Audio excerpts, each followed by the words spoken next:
evening, good afternoon, whenever you're watching this.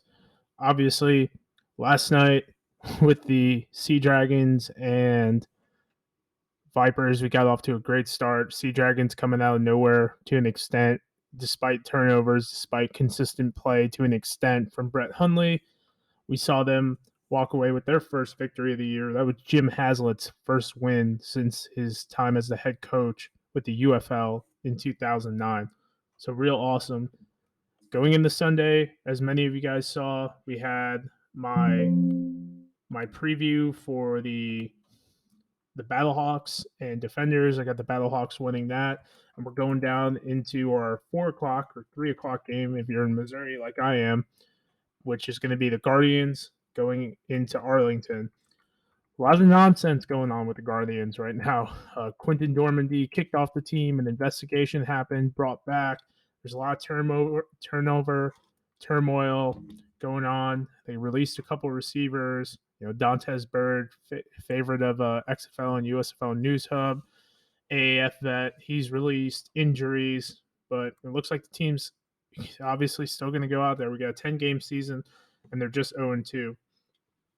Now, Guardians are coming off a 30-12 defeat to the Brahmas. Jack Cohn looked like Joe Montana out there, throwing for almost 170 yards, adding some more on the ground, and then 3 touchdowns. Had 4 for a while, and then they reversed it on a touchdown pass to Deion Yelder, I believe.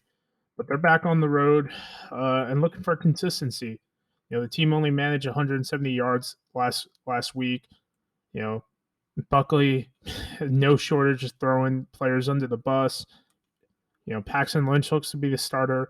He only had 2 bad throws that I graded him on, and then his team had 5 drops for him. Like his receivers had 5 drops.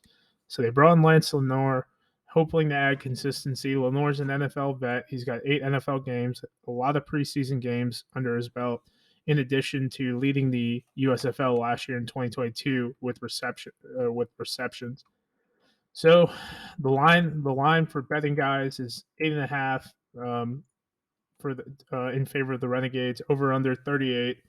Weather looks to be okay. 77 and sunny in Arlington at Choctaw Stadium. Looks like everyone's a full go. Moving into Friday, Nick Coe, Jacoby Jones for the Guardians, and Emmanuel Olenga. Defensive line, one of the stronger positions for these guys. They have been able to get some pass rush. They made a lot of tackles for loss against the Brahmas last week, but even if they're full goes, they're still going to be a little bit wounded going further into this.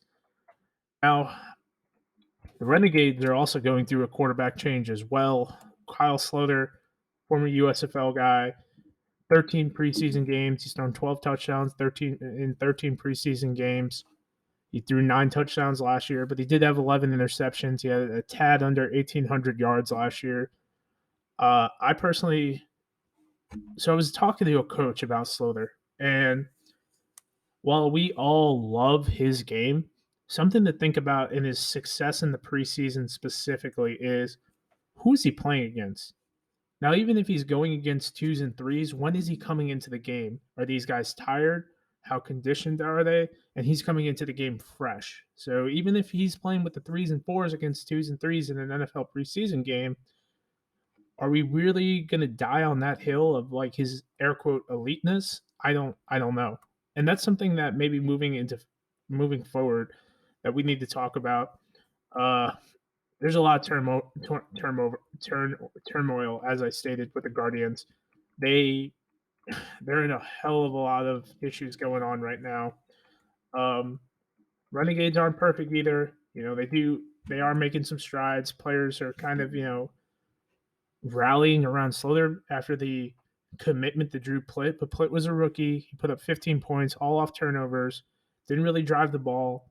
Had some good spurts, but it was like 1 step forward, 2 steps back with him. So Slother's going to get the nod. The Renegades are obviously 1-1. Stoops, very accomplished coach. I think he's got 195 career wins. So it's very possible they can go on the run. But this could be a great get-right game for the Renegades. Now, they did have a couple guys on injury reports. Injury reports been have been sporadic in the XFL. We kind of get them a little bit late. When Anthony Miller put his article out, Shakur Brown, Alex Ellis, Arturo Alaka, Cravion LeBlanc, Tomasi Loali, who, if you don't know who Tomasi is, he was the gentleman who had the game, who had an interception for a touchdown against Luis Perez in week one. And all these guys are contributors going forward. Recently, the Renegades did just release Keith Ford, who was with the Battlehawks in 2020, and they brought in Kenneth Farrow, who's an AAF XFL vet, very instrumental in helping these players fight for more wages. But these guys got some dogs at wide receiver in their receiving core. Tyler Vaughn's been doing pretty well. Newly signed Caleb Van Der Esch, who was at the Battlehawks, who I was told impressed in camp, did pretty well. Jamal Carter is going to be out. I think he was released. Joe Powell, a Battlehawk, going to step up on the defensive side of the ball. And then, you can't count out Sal Canella and the Slaughter connection from the USFL. Canella was close to making it. He's actually a player 54. Actually, technically, be more of a player 70 because of the 16 spots on the practice squad that are allotted, and those guys make over 200 grand a year. So I think anyone would want to be player 70, but another conversation. So let's keep talking about that. You got Pizzagate Man, Davion Smith, leading rusher from 2020. Obviously, Kenneth Farrow and Adrian Killen's another guy that's kind of their change of pace and whatnot going forward. Again, we talked a little bit about the defensive side of the ball for the Renegades. A lot of experience. Donald Payne is there, Will Hill, Devontae Bosby, Joe Powell. A lot of these guys, Darnell Sankey from the CFL coming down, won a Grey Cup, and then Colin Schooler, who's kind of their rotational guy from Texas Tech.